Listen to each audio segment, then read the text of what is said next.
Mary's hands trembled as she tore open the landlord's letter. A brutal 40% rent hike, no mercy, no warning. The fragile home she'd clung to since Jack's death was suddenly slipping away. Outside, whispers turned to outrage, but inside, something darker was stirring. But what happened next will shock even those who thought they'd seen everything. But first, let's go back to the beginning. Mary sat at the small kitchen table, the letter clutched tightly in her trembling hands. The edges of the paper crumpled under her grip, a stark contrast to the cold, impersonal words printed on it. The afternoon sun cast long shadows across the room, but there was no warmth in the light, only the harsh reality staring back at her. 40%. That's what Richard Hayes demanded, an increase so severe it felt like a betrayal sharper than any wound. Jack had died 5 years ago, his life taken in a war that neither she nor the community had fully understood until the funeral. Mary had carried the weight of that loss quietly, enduring the loneliness, the empty rooms, and the ceaseless ache of absence. She managed on the widow's pension, supplemented by a disability check from injuries sustained while volunteering at veterans' events. Every penny was stretched thin, budgeted down to the last cent. This apartment was more than a roof over her head. It was her sanctuary, a place where memories of Jack lingered in the worn furniture and the faded photographs on the wall. Her neighbors, mostly working-class families and a handful of other veterans, had always treated her with a quiet respect. There was a solidarity born of shared struggle here, a kind of unspoken promise to look out for one another. But that promise suddenly felt fragile as her own future. The news of the rent hike rippled through the building like a shockwave. Mrs. Jenkins from next door stopped by with tear-filled eyes, clutching a casserole dish that had gone cold. "Mary, this isn't right. You can't just shove her out like she's nothing," she whispered, anger and helplessness mingling in her voice. Richard Hayes had never been seen much by the tenants, a suited man who arrived in a flashy car and left just as quickly. He epitomized the ruthless landlord stereotype. To him, the building was an asset, a ledger entry promising profit, nothing more. He justified the hike with vague references to maintenance costs and market rates, but never once acknowledged Mary's history or hardship. When confronted, his response was cold and final. "It's business. I have no favorites here." The callousness stung deeply. Mary had tried to reason with him, appealing to decency and patriotism, but Richard's eyes remained hard, unmoved by her pleas. He had no patience for sentimentality, only figures on a spreadsheet. "You understand the market forces, Mrs. Collins. I'm just trying to run a business." The words felt like a slap in the face. That evening, Mary sat on the threadbare couch, the letter folded beside her like a grim verdict. The familiar creaks of the old building surrounded her, the distant sound of a television, the muffled laughter of children playing in the courtyard, the gentle hum of life moving on outside her fragile bubble. But inside, the silence was heavy and oppressive. The rent hike wasn't just numbers, it was a threat to her stability, her memories, her dignity.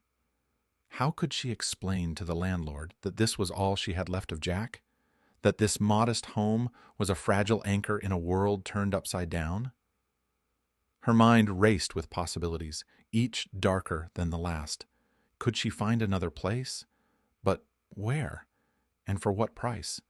The thought of packing up the remnants of a life painstakingly rebuilt filled her with dread. Her health wasn't what it used to be, and the thought of facing homelessness in a cold, uncaring city was unbearable. The weight of the situation pressed down on her like a storm cloud, threatening to break. Yet, beneath the despair, a spark of defiance flickered. Mary was not the kind to give up easily. Jack had fought for a country that sometimes seemed ungrateful, and she had survived years of quiet struggle. She would not let a man like Richard Hayes write the final chapter of her story, not without a fight. But the path ahead was uncertain, and the community that had quietly gathered around her was beginning to stir. Something was shifting in Cedar Falls, and Mary could feel the first rumblings of a storm she never expected. The rumble of Harley engines echoed through the narrow streets of Cedar Falls that evening, a low, steady roar that stirred the quiet neighborhood like a gathering storm. Word had spread fast. Mary Collins, widow of their fallen brother Jack, was facing eviction, pushed out by a man who saw nothing but profit in her sacrifice. To Mike "Tank" Harrison and his crew, this wasn't just another tenant's struggle. This was an affront to every bond forged in blood and grit on distant battlefields, an attack on the very code that held them together through hell and back. Tank was a mountain of a man, his scarred hands clutching the handlebars with a grip as fierce as his loyalty. His eyes, sharp and unyielding, reflected a burning resolve. He had ridden beside Jack through firefights and ambushes, shared the silence after losses too raw for words. To Tank and his brothers, Mary wasn't merely a neighbor. She was family, the keeper of their fallen friend's memory, the living testament to sacrifices they all carried. Gathered in the dim light of a local garage turned hangout, the bikers leaned over battered tables scattered with maps, notes, and coffee-stained papers. The plan was clear but daunting. Buy the building from Richard Hayes, not just to stop the rent increase, but to wrest control from a man who viewed their world through dollar signs and dismissive sneers. To Tank, this was justice, payback for a system that too often left veterans behind, forgotten once their service was done. Richard Hayes had no idea what he was up against. When Tank first approached him, the landlord's condescending smirk betrayed disbelief. "You think a bunch of bikers can pull this off?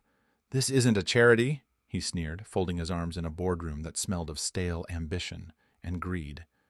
"You're dreaming." But Tank's reply was a quiet promise, heavy with meaning. "We don't back down. Not on the battlefield, not now." The veterans mobilized quickly. They pooled their savings, reaching deep into pockets already stretched thin by years of civilian struggle. Every dime was a testament to their shared history, each contribution a small act of defiance against the cold machinery of capitalism that had threatened Mary's home. There were long nights of negotiations, phone calls, and haggling, a chess game fought in conference rooms and dusty offices. Tank's voice was steady, commanding respect as he pushed back against Hayes's inflated demands, exposing the landlord's arrogance and vulnerability. Then, unexpectedly, the tide turned.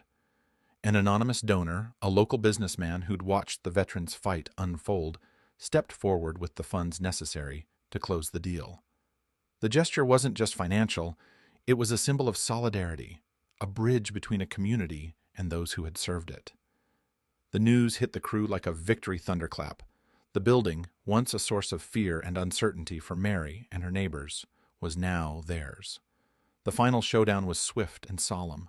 Richard Hayes was served notice, not as a defeated enemy, but as a man confronted by the consequences of his greed. The bikers escorted him from the premises with a quiet dignity, making clear that this was no reckless retaliation, but a reclaiming of honor and respect. They left no destruction, no chaos, only a firm message etched into the walls of the building. Exploitation would no longer be tolerated here. In the days that followed, the atmosphere in the building shifted palpably. The tenants, once subdued by anxiety, found new strength in the veterans' victory. Mary, standing at her window, watched the group of riders assemble outside, their motorcycles gleaming in the morning sun, a living testament to resilience and brotherhood. The code they lived by was simple yet profound. Protect your own, stand up to injustice, and never forget the price paid for freedom.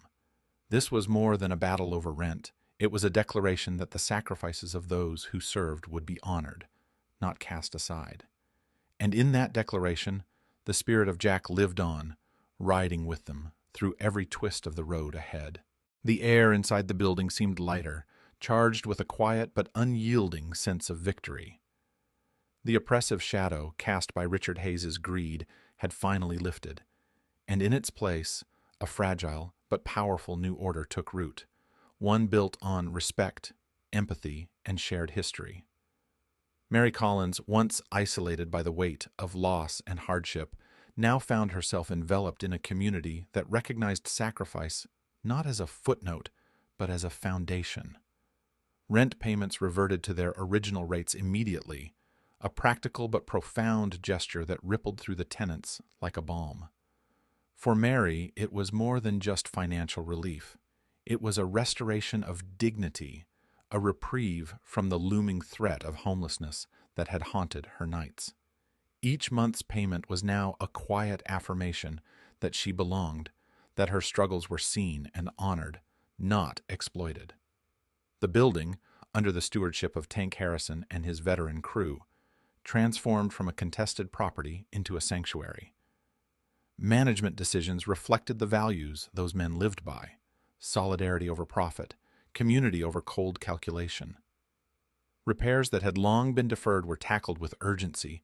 Hallways once dim and peeling were brightened with fresh paint, and a small garden bloomed in the courtyard, tended by volunteers who understood the power of roots, both literal and metaphorical. Neighbors who had once kept to themselves now gathered in the shared spaces, swapping stories thick with laughter and tears. Mary found herself at the heart of these conversations, a living link to Jack and the sacrifices they all carried in different ways. The veterans' tales mingled with those of new tenants, weaving a tapestry of resilience that none could unravel. It was a kinship forged not on common blood, but on common cause and unyielding support. Mary's public voice grew stronger in the weeks that followed. Invitations to speak at community centers, veteran gatherings, and even City Hall poured in. Her story was no longer just hers. It had become a rallying cry for those who felt powerless under the wheels of corporate indifference. She spoke with measured fire, balancing grief with hope, reminding audiences that justice wasn't given. It was earned through courage, unity, and refusal to accept exploitation. Tank and his crew emerged as more than just local veterans. They became symbols of a broader fight against injustice. Media coverage highlighted their stand not just as a military brotherhood defending one of their own, but as everyday heroes battling systemic greed that threatened communities nationwide. Their motorcycles, once badges of rugged independence, now carried the weight of a collective mission: to safeguard those who had sacrificed too much to be forgotten. The neighborhood itself reflected this transformation. Word spread beyond Cedar Falls, drawing attention from neighboring towns and advocacy groups. What began as a fight over rent morphed into a movement, small but potent, showing that even the most entrenched power structures could be challenged when courage met conviction. Mary's final visit to Jack's grave was a moment steeped in bittersweet triumph. The stone stood firm beneath a sky streaked with the soft pinks of sunset, and as she knelt, her fingers tracing the engraved name, a single tear escaped, trailing down a cheek lined with years of pain and perseverance. Yet her lips curled into a smile that carried the weight of victory. "You'd be proud," she whispered, voice steady and fierce. "We won."